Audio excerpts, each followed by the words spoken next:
In the year of 2007, Valve decided to make one of the best decisions a video game company can ever make. They decided to release 5 PC games for the price of just one PC game.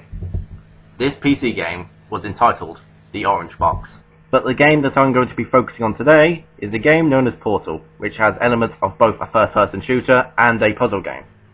In the game, you play as a test subject known as Shell, who works for the company of Aperture Science. Your goal of the game is to complete rigorous physical tests involving a portal gun.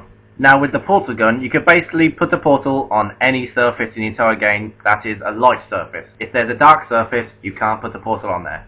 As you pursue through the game, you'll find that the difficulty curve keeps going up as you go through each test chamber. Starting from a very basic tutorial level, where you're getting to know how to use your blue portal, to where you're using both portals and using them both to their full abilities. Now, Portal is not the first game to combine elements of 2 different types of games, but it's one of the few games that actually got it right.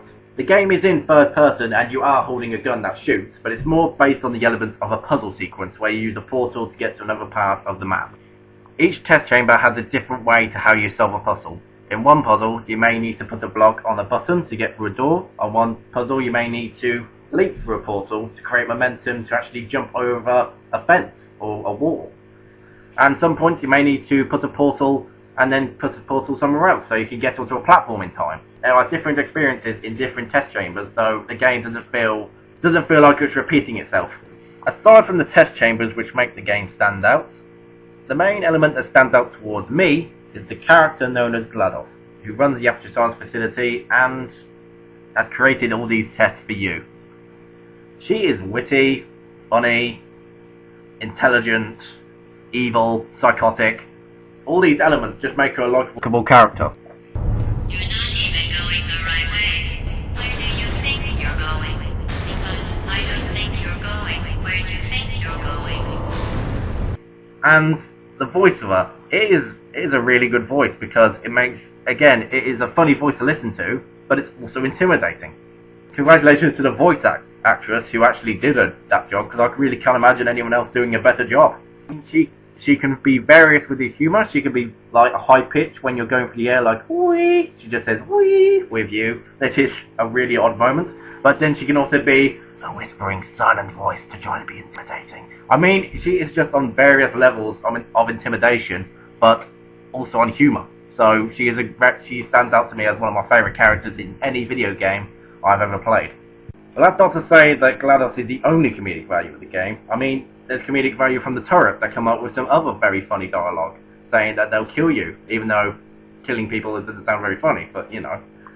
There's also funny with the scenery. When you go into like a hidden area, you see all this dialogue written on the walls, what other test subjects have written on the walls, saying how they feel and what they've done, and about the companion cube. The companion cube is like, you don't even say anything yet, it's still funny. I mean, this game is just hilarious in many ways. It is a very intriguing game because I don't think any other game can do something like this and be entertaining. The downsides of Portal though is that it's a bit short compared to other games on the market. This is understandable, of course, as Valve were only putting it into the Orange Box as they weren't expecting so many people to like it that much. But it's become so popular that people want more, and people eventually got sad that it wasn't long enough. I wouldn't really call it a downside, but this is just my thing. I'm kind of stupid when it comes to puzzle games, so it would take me a while just to figure out something else. But you guys are probably all smarter than me anyway, so you probably figure that out within 2 minutes. It took me quite a while to figure out puzzles. Another thing that I found interesting about Portal is that its replay value is pretty high. That's maybe just me, but I really want to play it over and over again. It's just one of those games that you want to do better at. Say you didn't do well on this test chamber, you just want to go back and do it all over again, so now you feel like a total idiot. Overall, I would rate this game 4.5 stars. All the elements are great, the story, the characters, the comedic elements, the dialogue, it's all great. If it was a little bit longer, it would definitely be a 5-star game. This has been my review of Portal, and thank you for watching.